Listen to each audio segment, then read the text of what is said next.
হয়তো all out খেলতে পারিনি, হয়তো যে ধরনের রেজাল্ট আমরা আশা করছিলাম কিংবা যে ধরনের রেজাল্ট হওয়ার সুযোগ ছিল ওইভাবে পারিনি। আমাদের হয়তো ইনিশিয়াল টার্গেটটা পূরণ হয়েছে, সেই দিক থেকে আমরা সাকসেসফুল। বাট আমাদের আসলে যে একটা অবস্থাতে ছিলাম, যে জায়গায় যাওয়ার সুযোগ ছিল, সেই জায়গাটাতে তো অবশ্যই আমরা যেতে পারিনি, সেটা আমাদের জন্য একটু হলেও হতাশাজনক। কি কারণে যেতে পারেনি? টিম প্ল্যানিংটা কি? এটা তো বলা মুশকিল আসলে। এটা আমি শিওর যারা নীতি নির্ধারকরা আছে তারা ডিসাইড করতে পারবে। ভালো কোচ, ক্যাপ্টেন, টিমের যারা আরও পার্ট আছেন, প্লাস হচ্ছে ক্রিকেট অপারেশন বোর্ড, এরাই সবাই মিলে ডিসিশন নিবে, কিংবা তারা আলাপ আলোচনা করে বুঝতে পারবে যে আসলে কোন ল্যাকিংসগুলো ছিল এবং ভবিষ্যতে যেন ওই ল্যাকিংসটা না থাকে সেই জায়গাগুলো নিয়ে কাজ করবে। সাকিব ভাই, পরের ওয়ার্ল্ড কাপ আবার 2 বছর পরে, 2 বছর মোটামুটি একটা লম্বা সময়। এই সময়টা দলের জন্য আসলে কি প্ল্যানিং থাকা উচিত? আপনি নিজে কি প্ল্যান করছেন আপনার ক্যারিয়ার নিয়ে? নিজের নিয়ে এখনও তেমন কোনো প্ল্যান নেই। এখন আপাতত প্ল্যান হচ্ছে যে 2টা টি-20 টুর্নামেন্ট আছে আমার সামনে।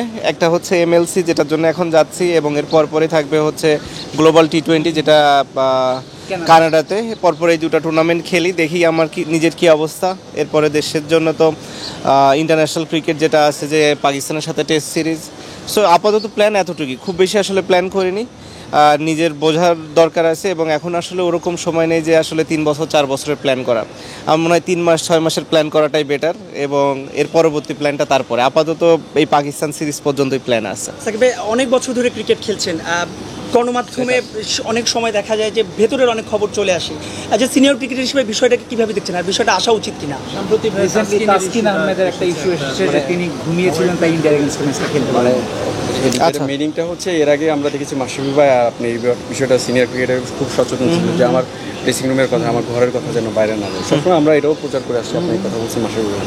কিন্তু এইবারও এরকম একটা ঘটনা ঘটলো, করতে পারে আমাদের ঘরেও। আমি জানি না এটা কি জন্য হয়েছে, মেবি কোনো এক্সপ্লেনেশন দিতে গিয়ে হয়েছে কিনা জানি না, যে কী কারণে তাসকিন খেলে নাই। কারণ সে তো টিমের ভাইস ক্যাপ্টেন, বলতে গেলে অটোমেটিক চয়েস। তো যখন সে না খেলবে, স্বাভাবিকভাবে মানুষের মনে প্রশ্ন আসে। এখন সেটার এক্সপ্লেনেশন তো দিতে হবে। এখন সে কারণে বলেছে কিনা, যেই বলেছে, আমি সেটা তো বলতে পারবো না। চলছে প্রেডিকশন গেম নগদ অ্যাপে। প্রেডিকশন করে জিতুন জিক্সার বাইক, টিভি, স্মার্টফোন সহ আরো অনেক পুরস্কার। কি জানেন ওই দিনে কি ঘটেছিল? তাসকিন কি রাইট টাইমে ছিল, বা তাসকিনকে আগের দিন বলা হয়েছিল? না, আসলে যেটা হয়েছিল যে টিমের বাস তো একটা সময়ে ছাড়ে, আর এটা আসলে ক্রিকেটের আমরা যারা প্লেয়ার আছি তাদের একটা রুলসই। নর্মালি বাস কখনোই ওয়েট করে না। যদি কেউ এরকম কখনো মিস করে, তারা হয়তো পরের গাড়ি নিয়ে আসে, কিংবা ম্যানেজারের গাড়ি থাকে, অথবা ট্যাক্সি থাকে, কিংবা থাকে। ওয়েস্ট ইন্ডিজ যেহেতু একটা ডিফিকাল্ট জায়গা, ওখানে আসলে এই ট্রান্সপোর্টেশনের সাপোর্টটা অনেক ডিফিকাল্ট ছিল। তো যখন তাসকিন আসলে পৌঁছেছিল মাঠে, অলমোস্ট টস হওয়ার হয়তো 5-10 মিনিট আগে, খুবই কাছাকাছি সময় আসলে। সো স্বাভাবিকভাবে ওই সময়টা ডিফিকাল্ট ছিল টিম ম্যানেজমেন্টের জন্য সিলেক্ট করা ওকে, কোন অবস্থাতে থাকে এরকম সিচুয়েশনে একটা প্লেয়ার, তার জন্য একটু ডিফিকাল্ট। স্বাভাবিকভাবে তাসকিনের পরে অ্যাপোলোজাইজ করেছে পুরো টিমের কাছে, টিমের সবাইও এটা খুবই স্বাভাবিকভাবেই নিয়েছে। মানুষের ক্ষেত্রে ভুল হতেই পারে, আনইনটেনশনাল ভুল সবারই হয়ে থাকে। সো ও সেটা স্বীকার করেছে, এবং তারপরে ওখানে ওটা শেষ হয়ে গেছে। আমি ধরে নিলাম এটা সাকিব আল হাসানি হয়তো একটু ঘুমিয়ে পড়েছেন, হয়তো এটা নানা কারণে। আমার টিম ম্যানেজমেন্ট হিসেবে তো আমার দায়িত্ব ছিল, আমি আপনাকে নক করে দিলাম। মানে টিম ম্যানেজমেন্ট আমার দেখুন, এই জিনিসগুলো এরকম হয় না ক্রিকেটের রুলসে, এইগুলো নাই। এরকম না যে আপনি এরকম যে ঘরের থেকে ডেকে পুরো টিম ওয়েট করে না। টিম কখনোই ওয়েট করে না, এটা কোথাও হয় না।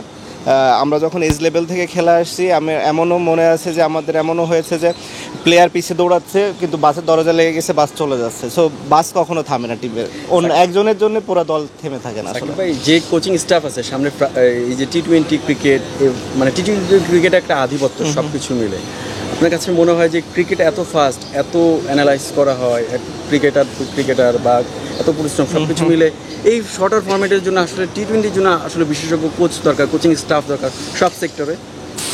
ডিপেন্ড করে আসলে আমাদের ক্রিকেটের অবস্থাটা কেমন।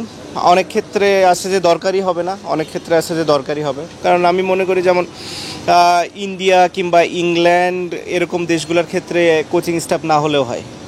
আমাদের মতো কিংবা শ্রীলঙ্কার মতো দেশগুলোর হয়তো কোচিং স্টাফ একটু বেশি দরকার হবে, কারণ আমাদের T20 হয়তো অত ডোমেস্টিক হয় না, যেটা ইন্ডিয়াতে হয়, প্রতিটা স্টেটে ওদের হয়।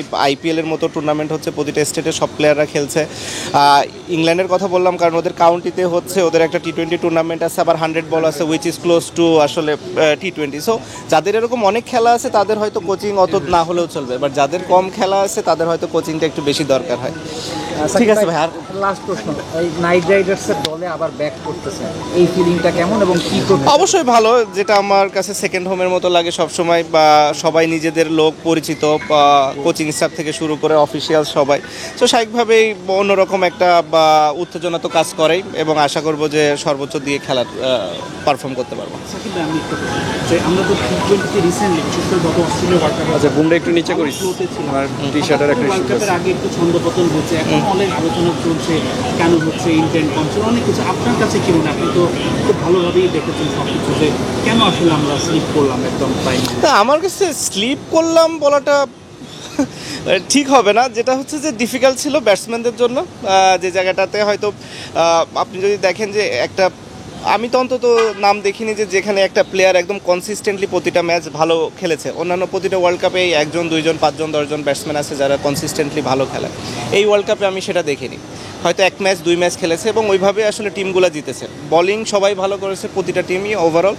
ব্যাটিংটা হয়েছে যে যেদিন হয়তো পারফর্ম করেছে সেই ম্যাচটাকে জিতিয়ে নিয়েছে, কারণ যেহেতু বেশি বড় স্কোরের খেলা ছিল না, তো স্বাভাবিকভাবে 1 জন 2 জনের কন্ট্রিবিউশনেই ম্যাচটা জেতা সম্ভব ছিল।